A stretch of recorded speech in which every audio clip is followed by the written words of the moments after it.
mengalir melalui 6 kabupaten, kekayaan alam yang tersimpan di Sungai Kapuas selalu menarik untuk menjadi cerita petualangan.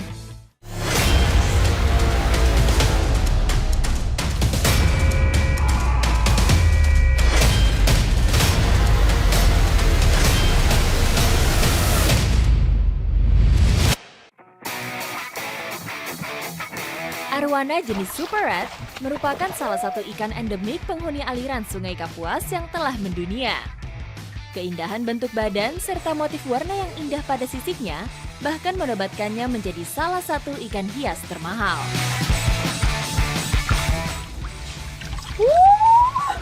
Bisa gendong ikan arowana. Ini memang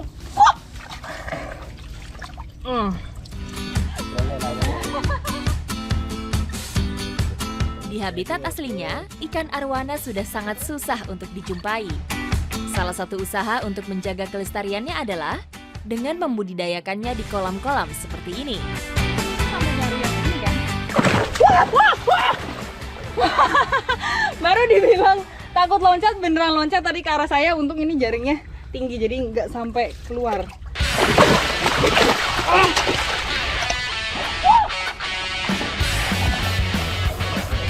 Banyak banget ini isinya.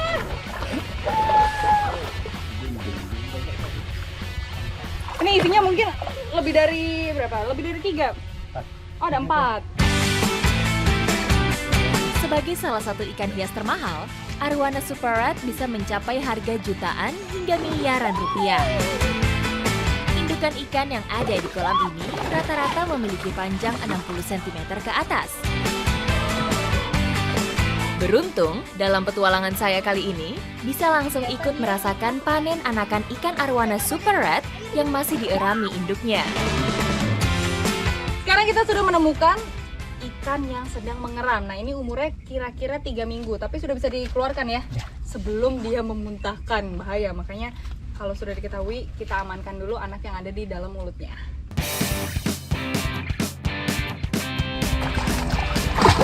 Arowana melindungi anaknya yang masih berplasenta dalam rahangnya yang sangat keras dan kuat. Setelah plasenta anakan arowana hilang, secara alami sang induk akan melepaskannya. Berasa dari apa bagian tenggorokan ikannya itu keras. Jadi itu salah satu penanda kalau di dalamnya dia membawa telur. Salah satu tujuan panen anakan yang masih memiliki plasenta adalah untuk menyelamatkannya. Sebagai ikan predator, arowana juga memiliki sifat kanibal. Sehingga besar kemungkinan anakan yang masih kecil juga menjadi incaran ikan yang berukuran lebih besar. Yang menarik perhatian saya adalah di sini ada anak ikan dan di bawahnya itu ada telur yang menggantung. Nanti itu akan pecah sendiri. Enggak, dia untuk makanannya itu sih sebenarnya. Kalau sampai dia makin besar, telurnya itu makin ngecil. Sampai dia habis baru kita sih makan. Oh, jadi ini adalah cadangan makanannya. Iya. Memindahkan anakan arowana harus dilakukan dengan hati-hati. Karena jika plasentanya pecah, bisa membuat anakan ikan mati.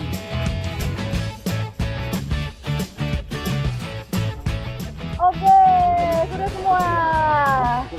Jadi untuk menunggu sampai dia besar atau sampai cadangan makanannya habis itu kurang lebih 1 bulan. Setelah dipanen anakannya, air kolam akan diisi kembali dengan air yang baru yang berasal dari aliran sungai. Sirkulasi air kolam sangat mempengaruhi kesehatan dan menurunkan tingkat stres bagi ikan yang habis diambil anakannya.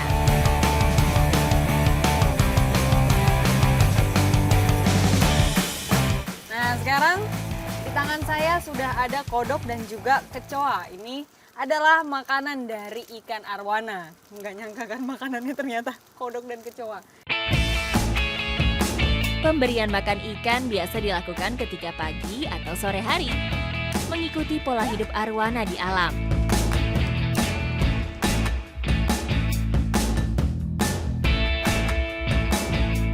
Ikan arowana ini juga kalau makan itu kira-kira seminggu 3 kali. Jadi dia nggak setiap hari makan. Mungkin karena makanannya itu udah berat-berat ya. Kodok, kecoa, luar biasa.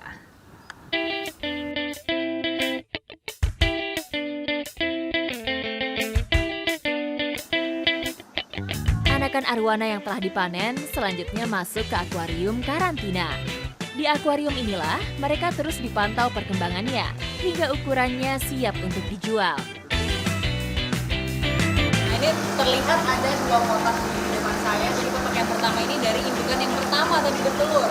Lalu ini yang kedua, karena mereka itu tidak bisa digabungkan.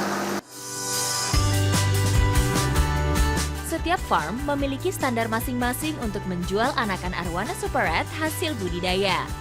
Rata-rata anakan yang siap jual adalah yang sudah hilang plasentanya karena sudah bisa bertahan hidup. Nah, kalau yang ada di depan saya ini dia masih proses tanning, jadi warnanya masih orange dan akan menuju ke merah beberapa pekat ya.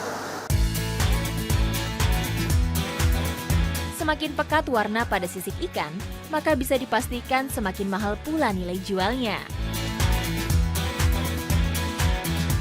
Sebelum dilepas ke pasar, terlebih dahulu ikan harus melewati proses identifikasi.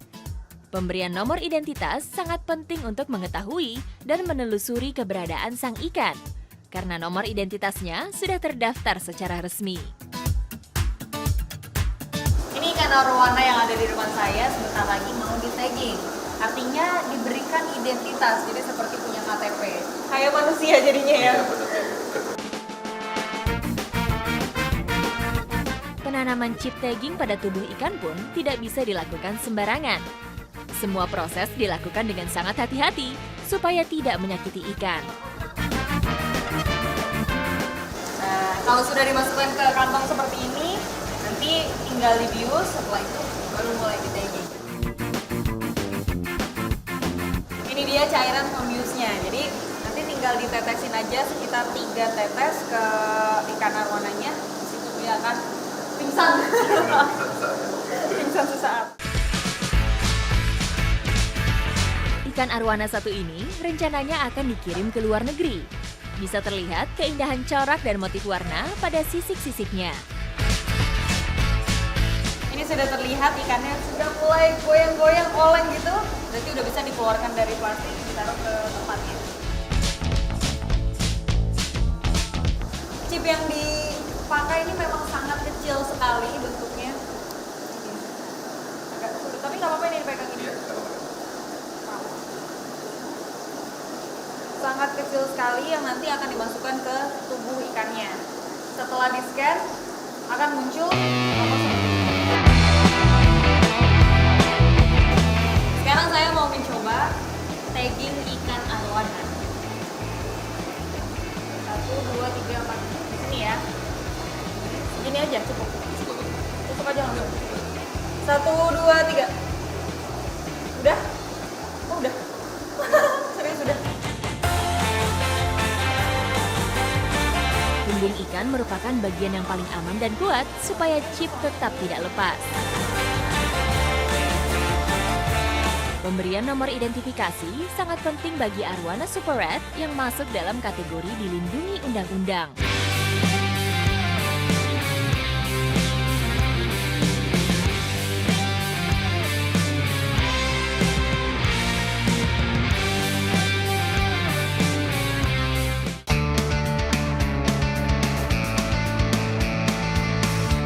Dari Kalimantan Barat, petualangan saya di bumi Borneo berlanjut ke Kalimantan Timur, tepatnya di Kabupaten Kutai Kertanegara.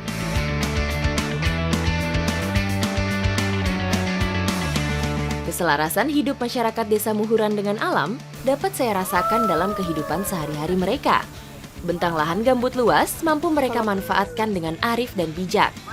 Salah satunya adalah kegiatan yang akan saya ikuti tatkala musim kemarau tiba. Memasuki musim kemarau, masyarakat Desa Muhuran mempunyai cara unik untuk mendapatkan ikan. Nah, kali ini saya akan mencoba dengan cara kolam jebak. Ikuti jejak saya, jejak petualang.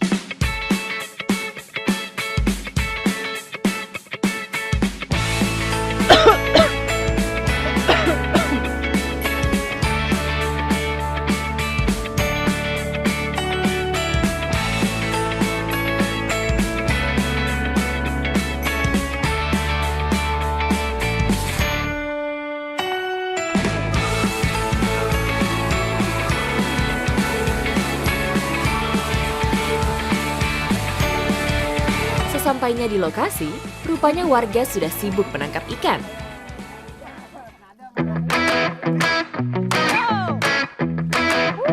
Kolam jebak hanya berupa kubangan kecil saja, tidak seperti kolam pada umumnya. Wah! Nah, ini dia ikannya. Ini nyaris kabur lagi nih soalnya, Bang.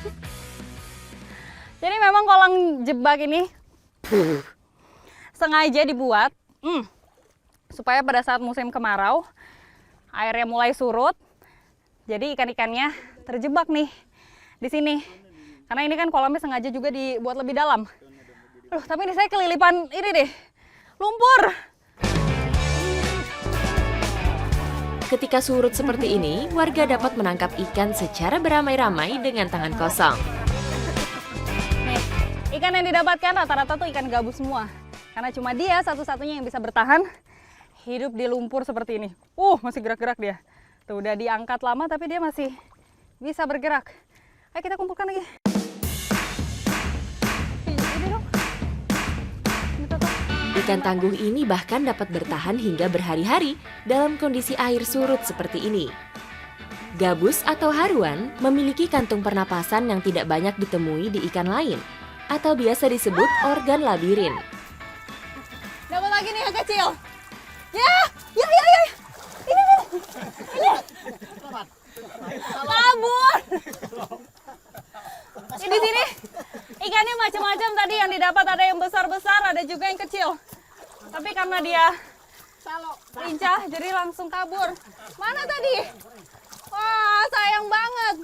Sekali lagi, Bang. Kolam jebak ini terbentuk secara alami. Ketika musim penghujan, air akan menggenangi cekungan-cekungan yang ada di sekitar Desa Muhuran. Begitu kemarau datang, air genangan akan menjadi kolam yang membuat ikan-ikan terjebak di dalamnya. Jadi wajar saja jika ikan hasil tangkapan memiliki ukuran berbeda dan jenis yang beragam. Ini karena berlumpur, jadi kita nggak bisa ngelihat pakai mata, makanya kita cuma bisa meraba-raba seperti ini. Dapatkah? Meskipun sudah terjebak dalam kolam, namun bukan perkara mudah untuk mendapatkan ikan di sini. Selain mengandalkan intuisi, bergerak di lumpur seperti ini cukup menyulitkan pergerakan saya. Karena tadi sudah mencari ikan di lumpur yang lubang-lubang dalam, sekarang saya mau mencari ikan yang ada di permukaan. Nah, memastikannya mau pakai jala. Sebagai tahap terakhir, jala pun dilempar untuk memastikan ikan benar-benar habis tertangkap.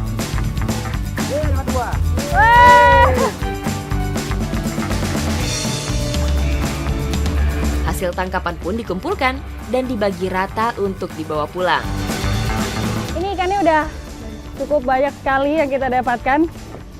Karena cuaca terik sekali, kayaknya abis ini enaknya kita makan ya? Iya. Oke. Jadi ikan sebanyak ini mau kita olah sebagian untuk dijadikan masakan yang istimewa. Ikuti jejak saya, jejak Padang!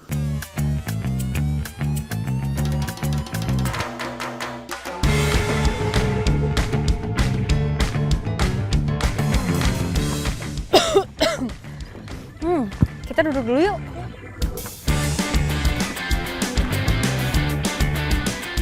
Wah, lumayan juga ya hasil tangkapan kita hari ini.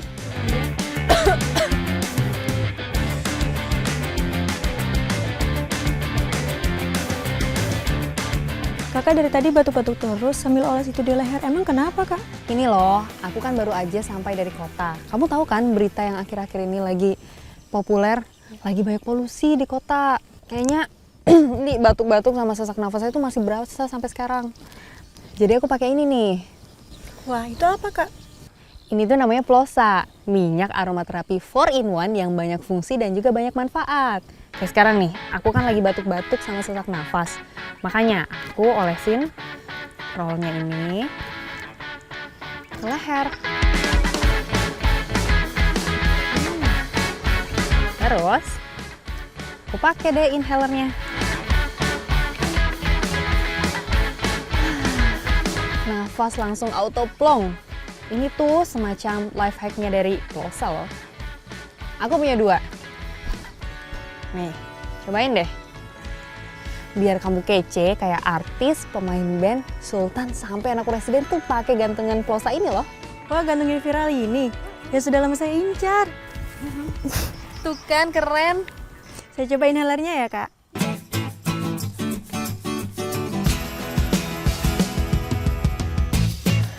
Gimana? Wah, terasa lebih plong, lebih enak. Nah, selain untuk melegakan pernafasan, plosa juga punya manfaat lain. Kalau kamu lagi pusing atau pegel-pegel, bisa nih pijat pakai ujungnya yang tumpul ini.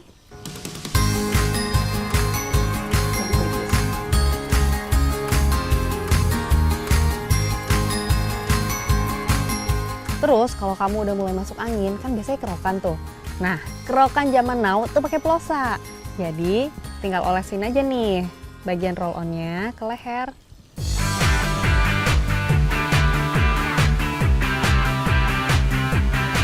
Kalau udah, tinggal dikerok deh pakai ujungnya yang pipih ini.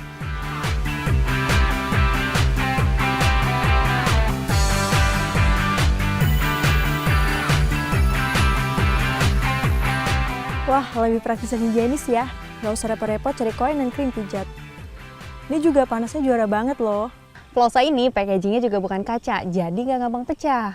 Pokoknya nih, kamu harus selalu bawa dan stok plosa kapanpun dan dimanapun. Karena belinya tuh udah gampang banget. Ada di apotik, minimarket, supermarket, dan Enesis official store di berbagai e-commerce. Makanya nih, buat aku kalau lagi jalan-jalan, kerja, traveling, terus badan udah mulai nggak enak, kayak pegel-pegel, pusing, flu, masuk angin, sesak nafas, batuk-batuk karena polusi, masalah apapun, plongin aja dengan plosa. Mantap. Badan terasa lebih enakan nih. Yuk lanjut, Kak. Yuk!